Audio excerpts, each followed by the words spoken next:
অনিরুদ্ধ থাপার দুর্দান্ত পারফরমেন্স, তার সাথে ম্যাকা আর দিমিত্রি পেত্রাতসের গোল, এই দুই মিলিয়েই চেন্নাইয়ান এফসিকে 2-0 গোলে হারালো মোহনবাগান। এবং শুধু হারানোই নয়, মোহনবাগান চেন্নাইয়ান এফসিকে হারানোর সাথে সাথে লিগ তালিকার 2 নম্বরে উঠে এলো। তো চলো ম্যাচটাকে নিয়ে ডিটেলসে আলোচনা করব, দেখবো ম্যাচটার পজিটিভ আর নেগেটিভ সাইড কি কি ছিল। তো চলো ভিডিওটা শুরু করা যাক। Welcome to A to Z sports voice. তোমরা যারা চ্যানেলে প্রথম এসেছো তারা সাবস্ক্রাইব করে বেল আইকনটাকে বাজিয়ে দাও ফুটবল এবং ক্রিকেট সংক্রান্ত যাবতীয় আপডেট পাওয়ার জন্য।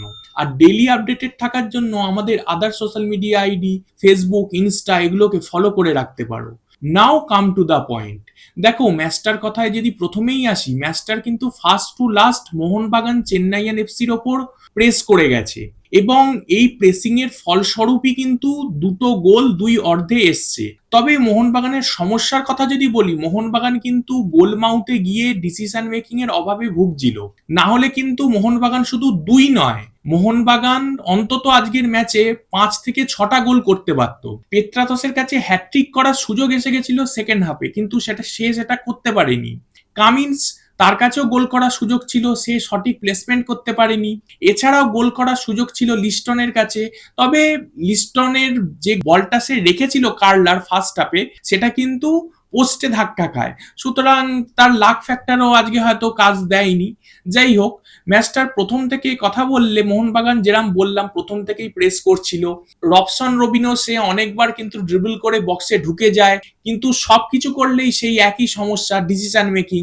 রবসন রবিনো বুঝতে পারছিল না যে কাকে বল দেবে এবং ক্লিয়ার হয়ে যাচ্ছিল বল। অপোনেন্ট ডিফেন্ডার, চেন্নাইয়ান ডিফেন্ডাররা বলটাকে ক্লিয়ার করে দিচ্ছিল এবং same goes for Liston Colaco. তবে এর মধ্যেই দুর্দান্ত পারফরমেন্স করে গেছে অনিরুদ্ধ থাপা। সে পুরো 90 মিনিট দুর্দান্ত পারফরমেন্স করেছে। অনিরুদ্ধ থাপা আজকে কি করেনি ভাই, আজকে থ্রু বল বাড়ানো, অনিরুদ্ধ থাপা বল স্ন্যাচিং, অনিরুদ্ধ থাপা একবার নয় একাধিকবার থ্রু বল বাড়িয়েছে এবং বলটাকে সুইচ করা উইংয়ে সবকিছু করেছে। তো আমার কাছে আজকে man of the match Anirudh থাপাই।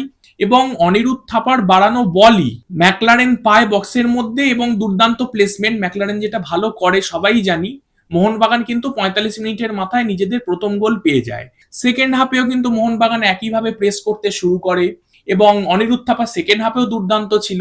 এবং সুভাশিস বোসের থেকে একটা ক্রস আসে বক্সের মধ্যে, সেটা কিন্তু চেন্নাইয়ের ডিফেন্ডারদের মাথায় লেগে পেত্রাতসের পায়ে যায় এবং পেত্রাতস দুর্দান্ত প্লেসমেন্টে গোল করে দেয়। তবে পেত্রাতস বা ম্যাকা এরা গোল পাচ্ছে, এতে আমি খুশি। স্পেশালি ম্যাকা বক্স স্ট্রাইকার, সে গোল করবে এটাই তার কাজ। কিন্তু পেত্রাতস যে রোলে এখানে খেলছে সেটা হচ্ছে নাম্বার 10-এর রোল।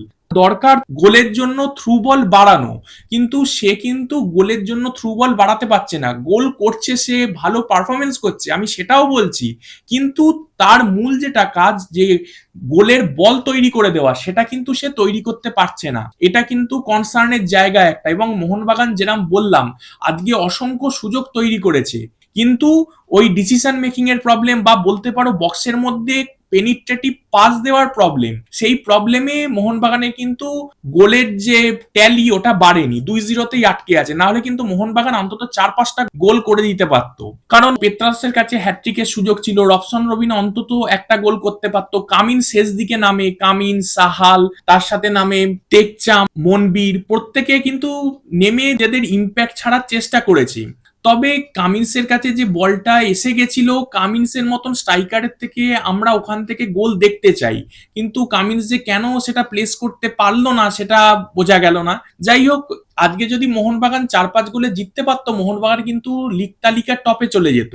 কারণ ইস্ট বেঙ্গল 6 গোলের ব্যবধানে লিগ তালিকার টপে আছে, আর মোহনবাগানের গোল ট্যালি রয়েছে 4। মানে দুটো গোল যদি মোহনবাগান এক্সট্রা করতো তাহলে কিন্তু মোহনবাগানের আজকে লিগ তালিকার টপে চলে যাওয়ার সুযোগ ছিল। তো আশা করি পরবর্তী ম্যাচগুলোতে মোহনবাগান এই ভুলগুলো শুধরে নেবে, নাম্বার 10-এর জায়গাটায় আরো বেশি করে পেত্রাতস মানিয়ে নেবে এবং নাম্বার 10-এর যে প্রপার রোল, আমি চাই পেত্রাতস সেটা পালন করুক। পেত্রাতস গোল করছে, ভালো পারফরমেন্স করছে, স্টেনগানে সেলিব্রেশন করছে, প্রচন্ড খুশি আমরা। কিন্তু শুধু সেটা করলেই হবে না, তার সাথে সাথে পেত্রাতসকে গোলের জন্য বল সাজিয়ে দিতে হবে। একটা নাম্বার 10 যেটা করে বলকে সুইচ করা, সেটাও করতে হবে এবং তার সাথে সাথে যেটা করছে সেই গোলও করতে হবে। এই তিনটে রোল যদি একসাথে পেত্রাতস করতে পারে তাহলে কিন্তু পেত্রাতস সামনের মরশুমেও তার কন্ট্রাক্ট এক্সটেন্ড হওয়া থেকে কেউ আটকাতে পারবে না। এছাড়াও অনিরুদ্ধ থাপা, পেত্রাতসের কথা তো তোমাদের বললামই, ম্যাকা গোল করেছে, সারা 90 মিনিট সে অ্যাক্টিভ ছিল, দুর্দান্ত পারফরমেন্স করেছে, লিস্টনও নিজের মতন চেষ্টা করেছে। তবে রবসন রবিনো ভাই কিন্তু এখনো নিজেকে মেলে ধরতে পারছে না। রবসন রবিনো হয়তো ফিটনেসে কিছুটা উন্নতি করেছে, বাট যেটা বাংলাদেশের রবসন, যার জন্য রবসনকে আনা হয়েছে মোহনবাগানে, মোহনবাগান কিন্তু এমন কোনো ক্লাব নয় যে যে কোনো প্লেয়ার মোহনবাগানে খেলার সুযোগ পেয়ে যাবে। মোহনবাগানে খেলতে গেলে আলাদা রকমের প্লেয়ার হতে হয়, ডিফারেন্স মেকার হতে হয়, সেটা কিন্তু রবসন রবিনের মধ্যে এখনো দেখা যাচ্ছে না। তবে অ্যালবার্টো রড্রিগেজ, তার কথা বলবো, সে কিন্তু নিজের মানে যাকে বলে না বডি দিয়ে ডিফেন্ড করা, সেটাও করলো, দুর্দান্ত পারফরমেন্স করছে, খুব কমিটেড প্লেয়ার, খুব ভালো খেলেছে। এছাড়াও ক্যাপ্টেন বোস, সেও দুর্দান্ত খেললো। আর বিশালকে নিয়ে কি বলবো, তার তো ফর্মের কন্টিনিউটি থাকেই, সে প্রতিদিনই ভালো পারফরমেন্স করে। তবে সে আজকে বেশিবার পরীক্ষিত হয়নি, কারণ চেন্নাই এনএফসি আমরা যেটা ভাবছিলাম যে নগুয়েরা বা বেমাওয়ার আছে, হয়তো একটু ফাইট দেবে, দেখলাম আমি তোমাদের সকালেই যে ভিডিও বানিয়েছি, ম্যাচ প্রিভিউ করেছি, তাতেই বলেছি তোমাদের যে মাঠের পার্থক্য, যে ছোট মাঠেই ভালো খেলতে পারছে না, সে বড় মাঠে কি খেলবে। তার উপরে বয়স হয়েছে, বিশেষ করে নগুয়েরার, তার তো 35 আপ বয়স, রিকভারি স্পিডটাই তার চলে গেছে। সুতরাং ফাইট দিতে পারেনি একদমই ভাই। যে দুর্দান্ত শট টট কিছু নিয়েছে শেষের দিকে, এক দুবার নিল, বাট মানে ওগুলো আপ টু দা মার্ক নয়। তো যাই হোক, মোহনবাগান আজকে জিতেছে, পরপর দুটো ম্যাচ জিতলো মোহনবাগান 2-0 গোলে।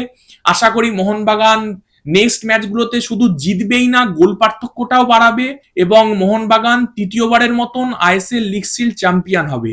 তো তোমাদের আজকের ম্যাচ দেখে তোমাদের কি মনে হলো, মোহনবাগান কেমন খেললো, কমেন্ট করে জানাও। আর ভিডিওটা যদি ভালো লাগে তাহলে সাবস্ক্রাইব করে বেল আইকনটাকে বাজিয়ে দাও, লাইক করো, কমেন্ট করো, শেয়ার করো। Thanks for watching. জয় হিন্দ, জয় ভারত।